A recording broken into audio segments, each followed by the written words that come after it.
So I'm just taking a break from the campaign because I wanted to come down here and talk to you all. It's a great honor. Jason Chung, who's at the RNC in charge of Asian American Outreach, is now up in New York, and he asked me to show up here. It's a little bit of a change in my mindset because I was actually asked by Mr. Trump to come on board as a foreign policy advisor because I'm an Army general. And it started through friends in the Hampton Roads area where I ran for Congress a few years ago. But recently, Mark Lloyd, by the way, I should point out, has been all over the state doing some great things. And as an Army guy, I always appreciate the ground game versus the air game that we do. But last 2 weeks have been kind of just crazy. I was in Virginia Beach, and I was Mr. Trump's opening act and flew back with him via Greenville, North Carolina. And while I was on the airplane with him, he just was asking all these interesting questions. And he was starting to ask me questions about Asia Pacific. And he heard him say, well, who would win between Japan and China? Who would win between Korea and Vietnam? And who's tougher? Who's tougher between all these Asian groups? And I said, Mr. Trump, all the Asians are tough. All the Asians are tough.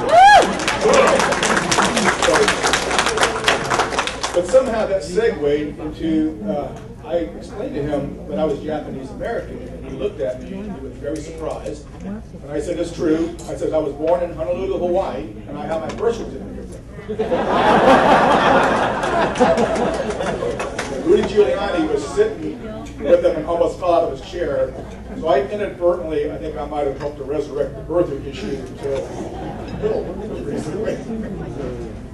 But I really had a chance to spend some quality time with Mr. Trump. And I do want to get to him on policy, important national security, and foreign policy, and they come together. I've also been appointed to be a lead when President-elect Trump has that new status to implement all of the commitments that he's making throughout the world.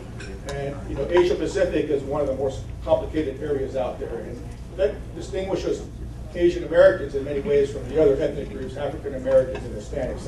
They share a common language, at least, and a common historical identity. Asian Americans are a little different. The one thing we all have in common is we're all here.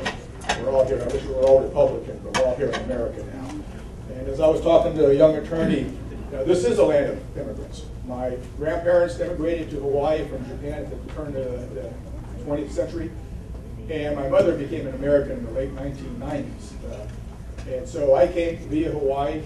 Very interesting. My father had an older brother who was killed fighting for Korea during the Korean War.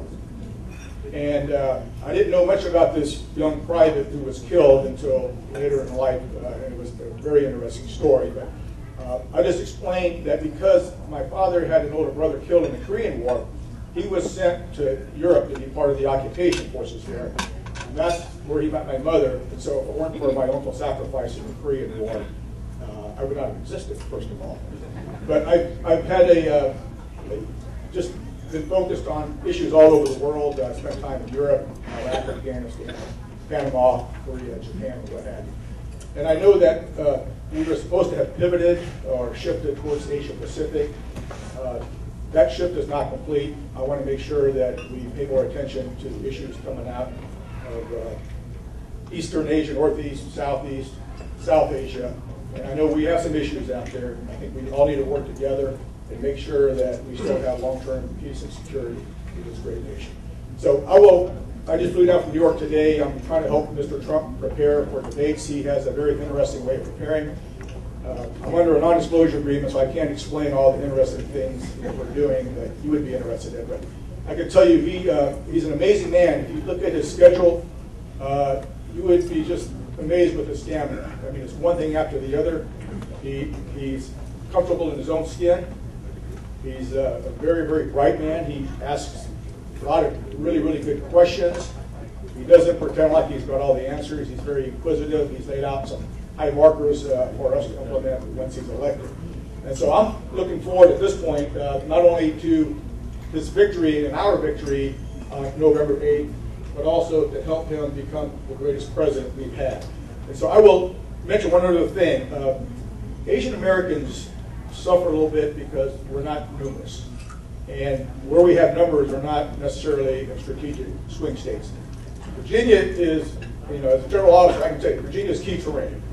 Fairfax County is going to be decisive terrain in this upcoming election. You heard that 18% figure. You could actually help him win the victory and become our next president. We need to get out the vote, help Mark Lloyd, help your unit chairs, and I'm going to do everything I can to keep Mr. Trump on the straight and narrow and continue doing what he's doing so we can win. So I appreciate the opportunity to be here, and I hope to be able to interact with you after this. Thank you.